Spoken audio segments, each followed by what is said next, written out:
Bu hafta Arda'nın mutfağı Diyarbakır'da. Şunu çok net biliyorum ki Türkiye'nin neresine gidersem gideyim beni hep muhteşem yemekler ve şahane sofralar karşılıyor oluyor. Diyarbakır'dan da bundan farklı bir muamele beklemiyorum. Birazcık sokakları gezeceğim, birazcık esnaf yemekleri, yerel lezzetler, biraz onların peşine düşeceğim. Ama bu sefer size böyle anne eli değmiş ev yemeklerini de göstereceğim. Mükemmel bir gün beni bekliyor olacak. Diyarbakır, seni ve lezzetlerini keşfetmeye geliyorum.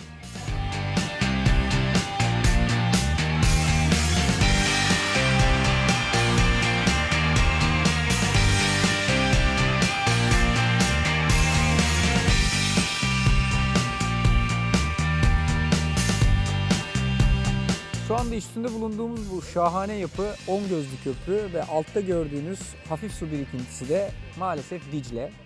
Keşke biraz daha böyle gürül gürül akıyor olsaydı ama artık kuraklıktan mıdır nedendir bilmiyorum. Son derece böyle hafif ve durgun bir su birikintisi var ama köprü muhteşem.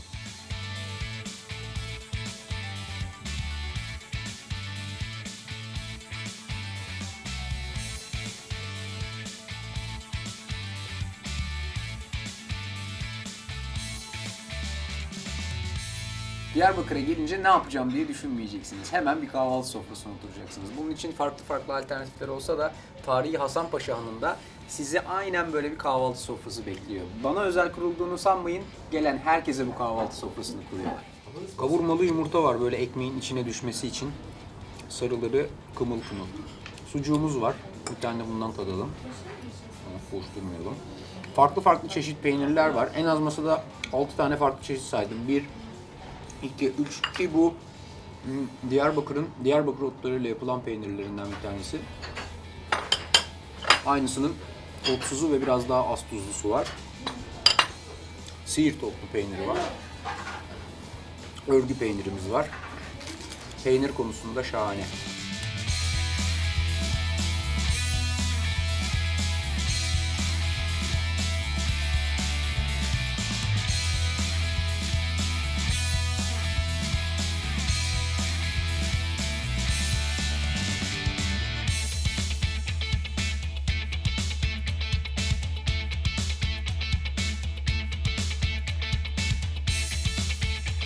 İşte üzümden yapılan güzellikler. Şahane bir pestil.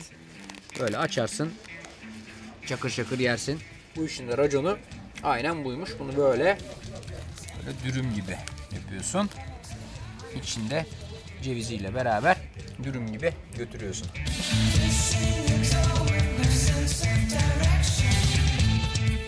Bu da zaten hazır bildiğimiz cevizli sucuk. Şahane, yumuşacık, taptaze.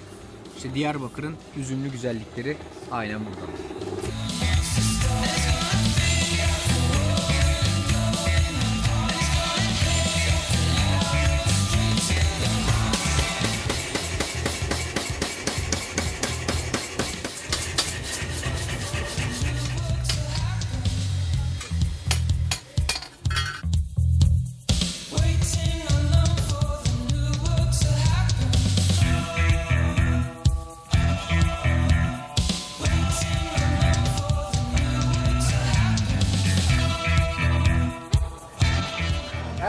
Merhaba. Selamünaleyküm. Aleykümselam, hoş geldiniz. Ne haber Şeyhan, iyi misin? Teşekkür ederim, siz nasılsınız? Ne yapıyorsun ya? Allah razı olsun. He? Keyfiniz nasıl, iyidir inşallah? Çok şükür. Sende ne var ne yok? Çok şükür, hamdolsun. Hayırdır, ne yapıyorsun? Kaburga dolması hazırlıyorum. Vay kral. Şimdi inciyi çıkarıyorsun değil mi önce? Evet. En çok ne satıyorsun ya? Herkes burada kuzu eti yiyor değil mi Diyarbakır'da? Doğrudur. Genelde yazın gelince kuşbaşı pirzola ağırlıklı gidiyor burada. Kışın? Dışında genelde sulu yemek çeşitleri. He böyle tencere yemeğine giriyor. Evet. Boyun altından giriyorsun değil mi? Evet, şurada. Boyun altındaki... Gerdanın hemen altından. Vay be. Oradan bir çizik atıp yol açıyorsun. Oradan sonra da böyle parmağınla yol açıyorsun. Sonra da İyice elinle şurayı böyle... açtıktan sonra buradan pilavı dolduruyorlar. He. Tabii pilavı da önce biraz pişiriyorlar. İç pilav gibi. Ondan sonra tandır gibi böyle uzun ateşinde kuyuda pişiriyorlar değil mi? Vay be. Kaç senedir bu işi yapıyorsun? Ben 2005'ten beri yapıyorum ama asıl İşi mesleğe yapan başlayan dedem. Dedenden baban, babandan Babamdan sen. da bana geçti, doğru. Vay be 1950'den beri ne kuzu kesmişsinizdir ha. Bak bütün kol girdi. Buradan göster. Esas olay bu zaten. Alt tarafı komple kaburga. Böyle bütün bir kol girecek kadar içi açık. Bunun içine de iç pilavı böyle ıslak ıslak dolduruyorsun. Ondan sonra açtığınız yerden Şuradan dolduruyoruz. Sonra bitirdiğin Ondan yerden sonra şuradan dikiliyor. bir de dikiyorsun tekrar. Şöyle. Aynen böyle kapatıyorsun. İçi iç pilavlı vaziyette. Ondan sonra atıyorsun fırına. Bu böyle birkaç saat pişiyor. Tabii. Değil mi? Uzun Pilavı uzun. da pişirip böyle Tabii koyuyoruz. pilavı pişirip iç pilav yapıyorsun zaten. Ondan sonra bunu güzelce pişiriyorsun. Sonra çıkartıyorsun. Ne zaman yenir bu? Böyle bir hani bayramda, düğünde, şölende falan mı yenir? Genelde Diyarbakır'da bayramın birinci günleri. Öyle mi? Evet. Vay güzelmiş Bayramın bak. birinci günü bütün aile toplanır. Ha, Kavurga dolma yapıyor. tören yemeği gibi. Evet. Hey be. Ellerine sağlık kardeşim. Bak bir günde pişmişini göster böyle. Hep şeyde yemeyelim. yani. İnşallah. Hadi. İnşallah. Kal sen.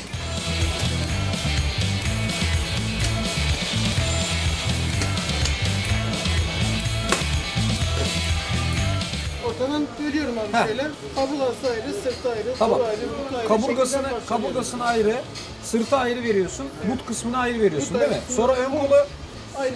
ön kolu da ayrı veriyorsun. ayırıyoruz. Hadi yap bakalım bir nasıl yapıyorsun bir görelim. Ortadan giriyorsun. Hadi bismillah. Baba. Bir de buradan kırdın. Ha? Kaburgasını, Ayırdın. sırtını ayırıyoruz. Ha, eyvallah. Tamam. Etti varan bir. Sonra ön kolu çıkarıyorsun. Değil mi? Çıkarıyoruz. Tamam. Varan 2. Sonra da Kaburga kısmını kaburga kısmını, eyvallah but kısmını. Canavar. Maşallah pratik. evet. Benden öğrendin değil mi nasıl yapılacağını? Ben öyle anlattım sana. Yıllar önce geldiğimde ben sana anlattım. Benden öğrendin. Şimdi çok iyi yapıyorsun diyelim. Evet. Havamızı bozmayalım. Hadi eline sağlık. Kolay gelsin.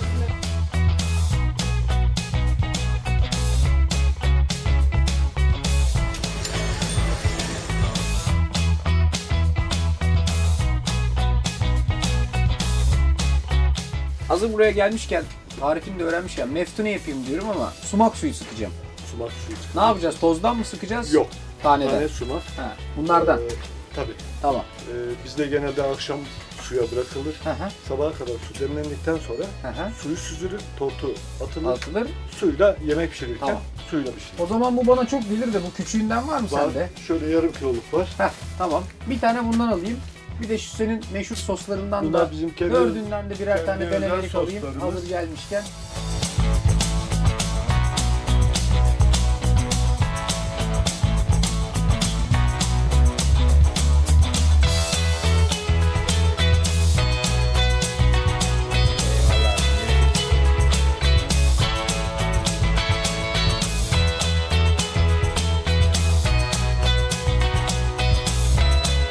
Gençler ne haber ya? He? Ne satıyorsunuz burada? Tandır ekmeği. Kim yapıyor bunu? Annem. Annen yapıyor. He, içi tandır ekmeği mi dolu? Güzel. Ne kadarmış bu? 1 lira. Hadi ver bakalım bir tane.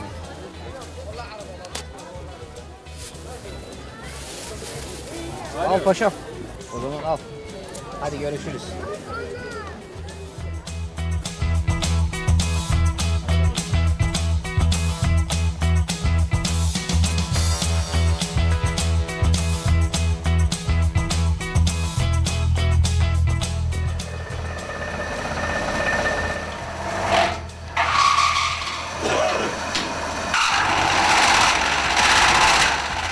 Merhaba küçük abi.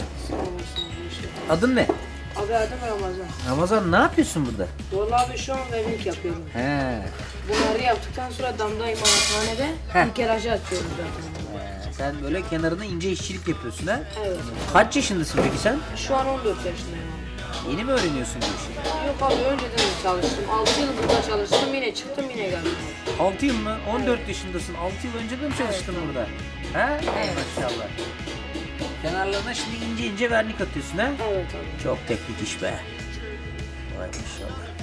Vernikten başka yapıyor musun biraz? Uğraşıyor musun Evet abi bakırla? damda hem nikelaj işi hem de fırça işi yapıyorum. Yapıyorsun. Peki bu şeyi ne zaman yapacağım? Bu oymaları, katmaları ne zaman yapacağım? Vallahi abi bunları da 5 yıl 6 yıla kadar yani. Sen 18'de yaparsın ya. Ha? Öyle bir şeyler de yaparım. Hadi bakalım. Hadi bakalım. Sana kolay gelsin. Sağ ol abi. Hadi.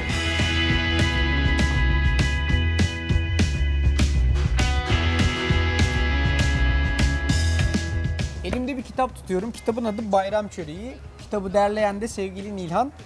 Ağırlıklı Diyarbakır mutfağı üzerine bir kitap ama sadece mutfak kitabı değil, doğru mu? Sadece tarif kitabı değil diyelim. Doğru. Diyarbakır'ın tüm ilçeleriyle, köyleriyle mutfak yapısını anlatan bir kitap bu. Tabii bunu tarifler üzerinden yapıyoruz. Tamamen yerelle konuştuk. Tarifi yerel kişiden aldık ama alırken malzemelerini, nasıl yapıldığını konuşmadık sadece.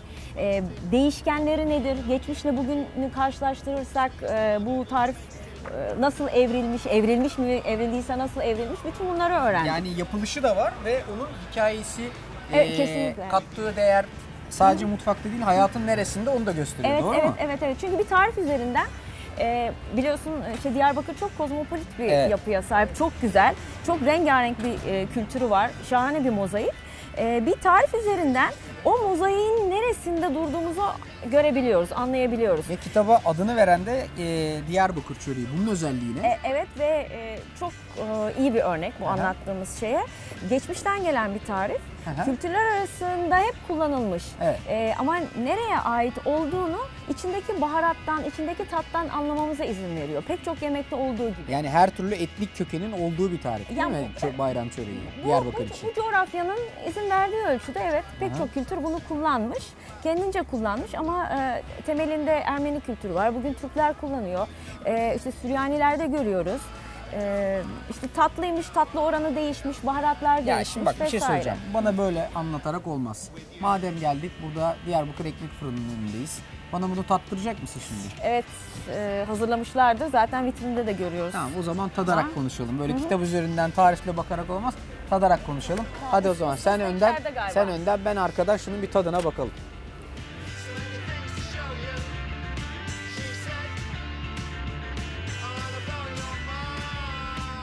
Şimdi bunların, Hoş geldiniz. sen de hoş geldin. Bunların hepsi şimdi bayram çöreği mi abi? Bunların hepsi bayram çöreği. Şimdi bak, Evet. bir tanesi böyle burgu gibi. Evet.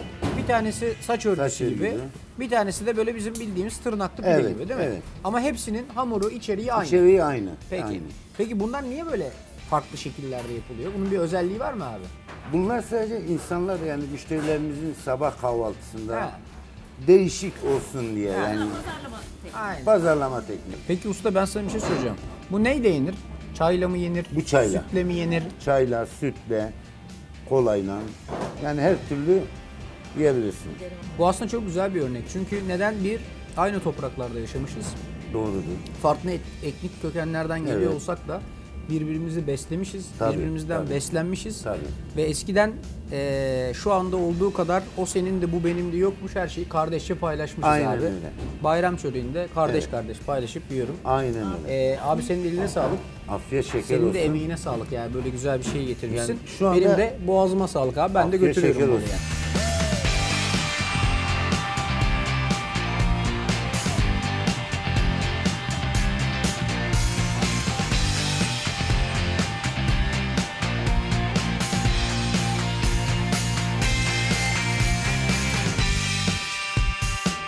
Diyarbakır'da herkes diyor ki tatlı olarak fıstıklı burmayı yemeden gitmeyeceksin. Doğru mu? Fıstıklı ve cevizli. Aslı olan cevizli. Cevizli. Fıstıklı daha sonradan icat oldu. Onu da Sıtkı Usta icat etti. He, baba. Keşke icat etmeseydi. Niye? Fıstığın kilosu geçen yıl 30 liraya alıyorum. Şu an fıstığın kilosu 90 lira. O iyi. Şimdi abi ne oluyor burada? Bu Hamur, bir önce çiğ hamuru kadayıf. yapıyorsun. Evet. Tamam. Nedir hamurunun muhteviyatı? Un, su. Un, su. Bizde katma maddesi kesinlikle Evet. yok. Böyle incecik açıyorsun bunu kızgın Bunu saç incecik üstüne. Açıyoruz. Bu piştikten sonra tepsiden topluyor. Heh. Bir kalıp şeklinde Böyle ayrı bir toparlıyor. parça. Bu koparıp attığını makinede öğütüyoruz. Hı hı. Tekrardan şey Teleye yapıyorsun. vuruyoruz. En ince tellerini alıyoruz. Kalan çok ufak bir kısım kalıyor. Onu bizim sütçülere veriyoruz, hayvanlara yediriyorlar. Hı. Fire yok. Tel tel açtığımız o kadayıfı Tezgah var. tezgahın üstüne koyuyorsun. Ondan sonra içine o parçacıklarla beraber fıstığı diziyorsun. Doğru mu abi? Sonra sarıyoruz. Bu da kadayıfta en He. önemli nokta. Doğru sarma. Sararken ne fazla sık saracaksınız. Ne çok gevşek bırakacaksın. Gevşek olunca hamur geliyor, sık olunca şeker çekiyor. kuru He. geliyor. Fazla kuru oluyor. Oldu mu abi? Tamam mıdır? Ucu bırakın. Şurayı bırakın. Buraya bırakmıyoruz.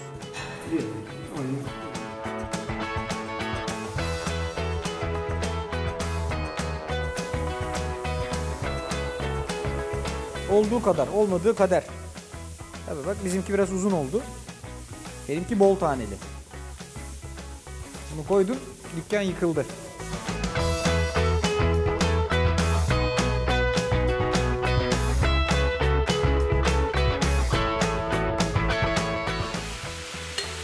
Ey maşallah. Şimdi sıcak sıcak bir tane yiyeceğim ama yanmam değil mi? Yanmaz, yok. Yanarsam Kadar da, fazla sıcak daha güzel abi. yanarsam da Tadına bak. vatana millete hayırlı olsun diyelim. Oy dumanı tutuyor. Biraz da şöyle üstüne fıstık gezdirelim değil mi? Hakkıdır.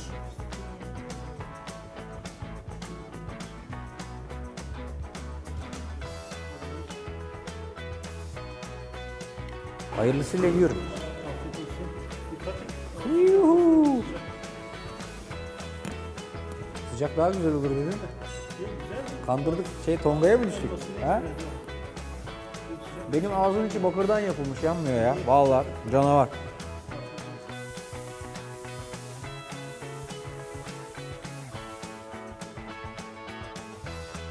Yanlış işler bunlar.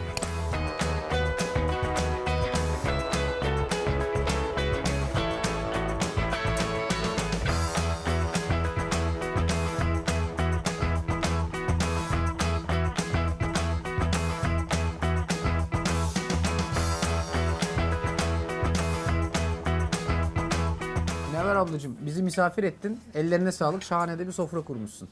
Evet, teşekkür ederim. Önce bir de bir tadına bakın. Tabii, biraz anlat ama ne var? Bu sofrada ne var? Bize Soframızda ne var? Çorbamız var, mercimek çorbası. Peki. Sade mercimek çorbası, kurutma dolma, Tamam. kişnişli. Çiğ köftemiz var, Etli. etli. Sizde etsiz olmuyor zaten değil mi? Olmuyor. Yani muhakkak ki et olur. Peki. Bu da benim böyle bir kendi kendime şöyle bir uydurma. Sabah kahvaltıları için, öğleden sonralar için kırmızı biberdir. Hı hı. Peki, onun Bu da yanındaki bizim duvaklı pilavımız. Duvaklı pilav. Evet, bu bizim özel günlerde, davetlerde verdiğimiz bir pilavdır. O da sade yağda Peki yapılır. evlenirken yaptın mı bunu duvaklı pilav? Hani Yaptım o- tabii, Ha. yaptım. Ne Ondan güzel. sonra bu oruktur. Bunu da sağ olsun arkadaşım, bir kız kardeşim kadar bana yakındır. Bu da Mardin'e aittir bu böyle şey. Peki. Oruk. İçi yine aynen içli köftenin harcı gibidir. Bu da bizim soğan dolmamızdır. Tamam. İçli köftemiz, taplama, ciğer taplaması. O da aynen ciğerle kıyma beraber çekilir Çekiliyor. makinede, evet. Orada bir pancarlı O da pancar salatası. Bu da zaten yeşilliğimiz. maşallah. Daha Meftunemiz var, onu da getireceğim. Zaten en önemli yemeğimiz bir meftunemizdir. şey söyleyeceğim. Bu kadar şey kim yiyecek ya? Biz mi yiyeceğiz hepsini? Hepsini siz yiyeceksiniz. Vallahi mi? Ha, bu da bizim katıklı dolmamız. Heh. O zaman Hele bir de ellerine, tadına bakın. ellerine sağlık deyip hemen başlıyoruz. Hadi Vallahi başlayın, afiyet sağ olasın, olsun. Allah razı etsin olsun. Bizi böyle çok güzel bir Şimdi sofrada meftunemizi- ağırladın. Hı. O zaman biz de bütün yemekçiler olarak teşekkür edip çala kaşık dalıyoruz ablacığım. Afiyet olsun. Hadi bakalım.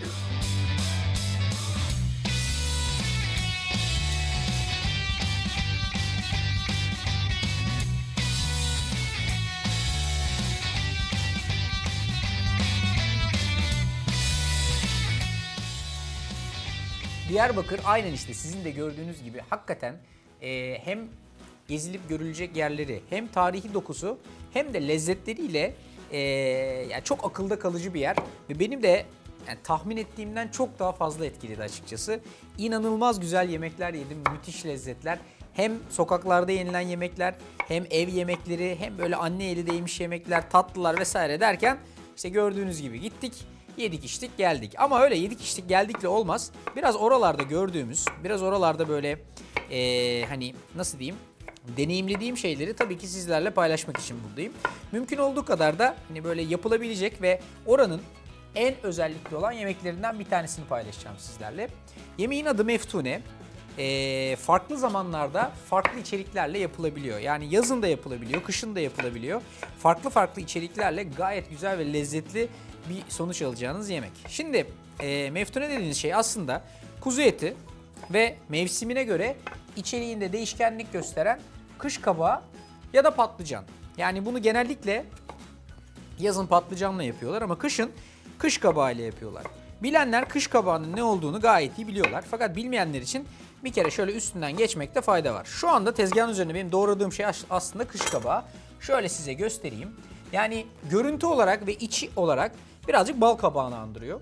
Fakat yani dışından baktığınız zaman biraz daha bal kabağından daha az ince etli ve fark olarak da çok net bir farkı var. Kış kabağıyla bal kabağı arasında ciddi bir lezzet farkı var. Yani bal kabağı hani böyle tatlı yapma uygun, zaten tatlı, fakat kış kabağı biraz daha böyle ana yemeklere uygun çünkü onun gibi tatlı değil. Nerelerde bulabiliriz derseniz hani çok böyle evet büyük marketlerde vesairelerde bulunmuyor. Doğru söylüyorsunuz, haklısınız. Fakat böyle yerel malzemeler satan, otantik malzemeler satan yerlerde ve Anadolu'da rahatlıkla bulabileceğiniz lezzetli bir sebze. Hani bana soracak olursanız Arda sen gittin de oradan mı aldın getirdin diye. Yok vallahi aslında oradan almadım. Hani İstanbul'da bunu nerede bulurum diye araştırdığımda bu Fatih Kadınlar Pazarı, Unkapanı'ndaki Kadınlar Pazarı'nda ben de oradan aldım. Hani netice itibariyle aslında birazcık araştırdıktan sonra hemen hemen her yerde yöresel malzemeler satan şeyler bulabiliyorsunuz. Ben de bunu oradan buldum ve oradan aldım. Şimdi takriben böyle 1 kilo kadar kış kabağını böyle ufak ufak doğrayarak işe başlıyorum. İhtiyacınız olan birkaç tane çok basit malzeme var. Ben bunu orada öğrendiğim ölçüde, orada öğrendiğim bir tarifle yapıyorum. O yüzden şöyle işe başlayalım. Bir kere birkaç tane çok basit malzememiz var. Bunlar domates salçası, biber salçası, kış kabağı, birazcık tereyağı ve bunlarla beraber de işin içine birazcık sevgiyi katmak. Ben bu tarifi Diyarbakır'da beni evine misafir eden Münevver teyzeden öğrendim. Son derece güzel bir tarif. Yapımı da hakikaten hiç zor değil. Sadece malzemeyi bulmak önemli olan. Bir kere yaklaşık böyle 1 kilo kadar kış kabağını böyle güzel bir şekilde doğruyorsunuz. Tezgahın üzerinde duruyor. Diğer tarafta da böyle bolca bir suyun içinde 750 gram kadar kemikli kuzu eti. Bulabilirseniz kaburga, ne güzel. Ama eğer bulamazsanız normal bir böyle bir kemikli kuzu etinden de olacağını düşünüyorum. Çünkü hani Diyarbakırlılar bu konuda çok hassaslar. Haklı olarak onların çok yöresel bir yemeği. Ben de bunu hani Münevver teyzeden aldığım tarifle hiçbir tarafına dokunmadan yapıyorum. İnternette bununla ilgili bir sürü farklı tarif ve bir sürü farklı model bulabilirsiniz. Ama dediğim gibi ben Münevver teyzenin elinden yedim, tadına baktım. 10 numara lezzetliydi. Aynı lezzeti şimdi ben sizlerle paylaşacağım. Şimdi 2 kaşık tereyağını böyle tencerenin içine koyun ve bunu hafif hafif eritin. Güzel bir meftune yapmak için iyi bir biber salçası ve iyi bir domates salçasına ihtiyacınız var. Benim elimde de hakikaten güzel bir biber ve domates salçası var. O yüzden yemek gayet de güzel ve lezzetli olacak. Şimdi bir kere yağınız eridikten sonra şöyle 1 kaşık biber salçası ve 2 kaşık domates salçası koyarak işe başlıyoruz. Salçayı birazcık hafif yağla beraber kavuracağız. Hemen arkasından da bu kış kabaklarını işin içine katacağız. Kış kabaklarınız eğer birazcık fazla sertse, birazcık fazla böyle diriyse onu bir parça haşlayabilirsiniz. Ama benimkiler şöyle göstereyim size, gayet böyle yumuşak hepsi ve hani ekstra haşlanmaya gerek dahi duymayacak kıvamda. O yüzden ben bunu direkt olarak yağın içine atacağım. Münevver teyzem aynen öyle söyledi. Ben büyük sözü dinlerim. Onun bana söylediği şekilde yapıyorum. Şimdi salçayı bir parça hafif böyle yağda kavurduktan sonra önce işin içine kabakları atıyorum. 1 kilo kadar kabak işin içine giriyor. Derseniz ki Arda biz kış kabağı bulamadık. Bal kabağından yapsak olur mu? Valla öyle deyince bana kızdılar. Bal kabağından yapacağına patlıcandan yap dediler. Peki dedim normal yeşil kabaktan yapsam olur mu? Öyle de olmaz dediler. Yani kendi yöresel lezzetlerine ve otantik lezzetlerine tamamen bağlı bir ailenin evine konuktum ben. Onlar da olması gereken usulünde bu işin yapılmasını söylediler. Ben de dediğim gibi araştırdım, buldum ve güzel bir kış kabağını böyle bir yemeğin içine koymak için hemen temin ve tedarik ettim. Kabaklarım burada yavaş yavaş oluyor. Kuzu etim de ağır ağır haşlanırken sıra geldi 3. ve en gizli lezzet sırrını açıklamaya. Tane sumak. Bu bildiğiniz satılan sumağın kabuklu ve çekirdekli hali. Çok da güzel ekşimtırak bir tadı var ve aslında bu yemeğin ana lezzetini verecek olan şey bu tane sumak. Yarım litre kadar suya 2 avuç tane sumağı ekliyorum ve lezzeti suya geçene kadar yarım saat kadar kenarda bekletiyorum. eti haşladığınız suyun üzerindeki köpükleri her seferinde özenle ve itinayla almanız gerekir. Yani bir kere aldım bitti falan yapmayın. Mümkün olduğu kadar bu fazla olan köpüklü kısımları alın. Ama alırken böyle etin güzel olarak kendi salgıladığı suyu almamaya çalışın. Şimdi buradaki kemikli kuzu etini hiç vakit kaybetmeden şöyle direkt olarak tencerenin içine atıyorum. Bir daha tekrarlıyorum. Burada 1 kilo kadar kış kabağı ve yaklaşık 750 gram kadar da kuzu eti var. Sonra da burada pişirdiğim bu güzel et suyundan, bu et suyuyla beraber haşlıyorum çünkü bunu. Yaklaşık 2 bardak kadar, 2 dolu bardak kadar göz kararı işte böyle koyuyorum üstüne. Ve ağzı kapalı vaziyette yaklaşık 20 dakika bunları pişireceğim. 20 dakikanın sonunda ağzını açacağım, bir karıştıracağım bunların hepsini. Şöyle, evet aşağı yukarı hepsi beraber 2 bardak ette. 20 dakikanın sonunda bunun ağzını açacağım. Şöyle bir hafif karıştıracağım. Ve arkasından işin içine burada süzdüğüm, yanlış kapak, sumak suyunu ilave edeceğim. Şimdi bunun işin en güzel ve böyle olması gereken tarafı işin içine sarımsak eklemek. Sordum, dedim ki bu yemeği yaparken böyle niye önden böyle bir soğan kavurmuyoruz? Yani böyle bir soğanla böyle bir hafif bir kavursak, hayır soğan bunun tadını bozar dediler. Peki dedim sarımsağı biz bu işin en sonunda çiğden koyarız dediler. Yani çiğden bunun içine ekleyip koyuyorlar. Onda da şöyle göstereyim. Yaklaşık böyle bir tencere yemek için konuşuyorum. Takriben böyle 4, 5, 6 diş artık büyüklüğüne göre sarımsağa ihtiyacınız var. Sarımsaklara çok iyi davranmayın çünkü biraz sonra zaten bunları iyice ezeceğiz, parçalayacağız ve yemeğin içine girecek kıvama getireceğiz. Şu 5, şu da 6. diş sarımsağı. Şimdi bunları isterseniz böyle çıkarttıktan sonra bıçakla isterseniz ince ince kıyın. Ya da sarımsakları ezmek için böyle bir aletiniz varsa atın içine ve hızlı bir şekilde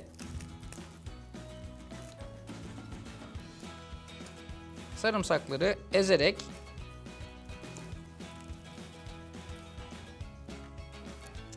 böyle ayrı bir kabın içine çıkartın.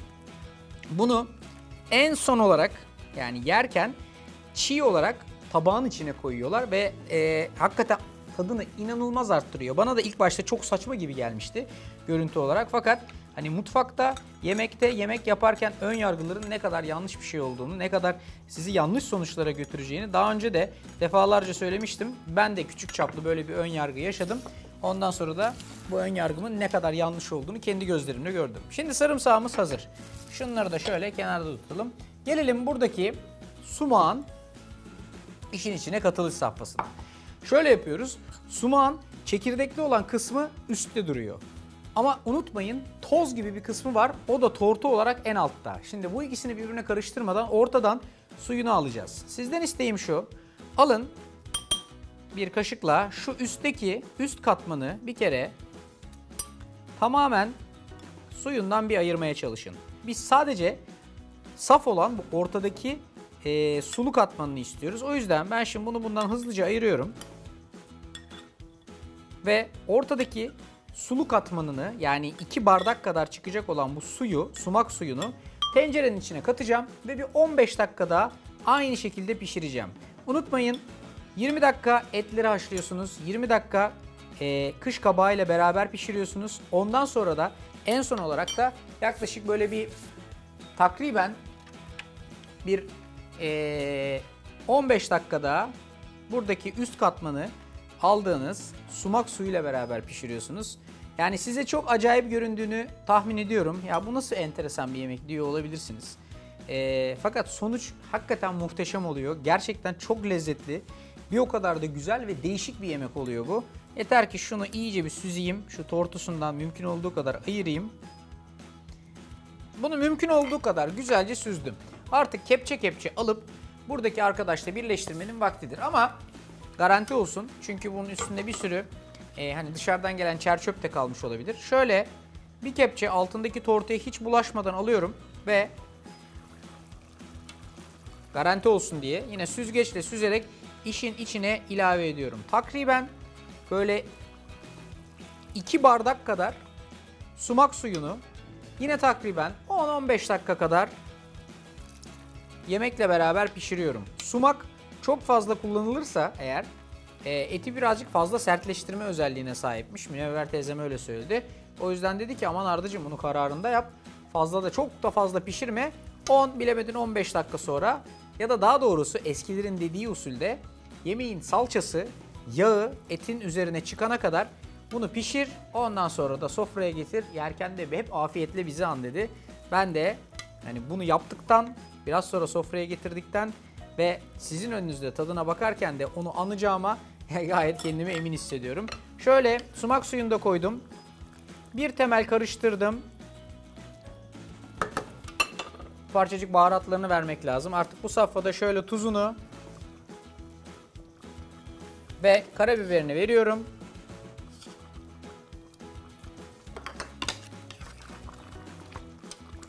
En son tuzunu ve karabiberini ilave ettim. Şöyle bir güzel karıştırdım ve bıraktım bu arkadaş burada 10-15 dakika kadar tıkır diyor. Ben şimdi ortalığı topluyorum ve soframı kuruyorum.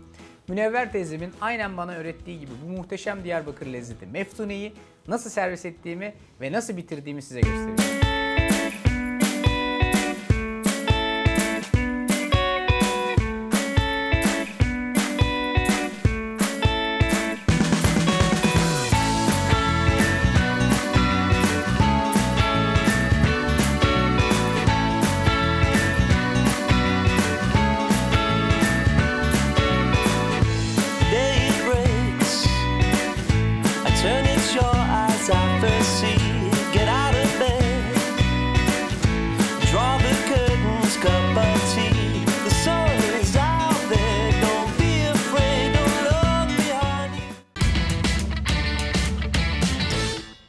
İşte Diyarbakır'ın efsane yemeği meftune aynen böyle bir şey. Bunu az evvel size gösterdiğim gibi şöyle bir parça sarımsak alıyorsunuz.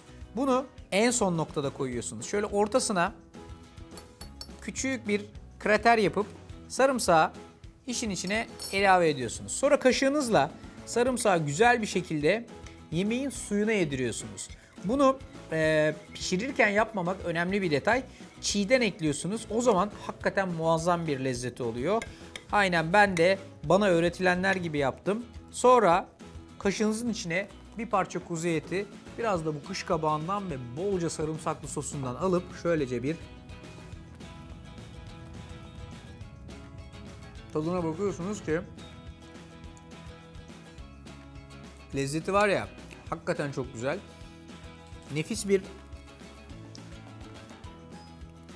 aroması ve raiyası var.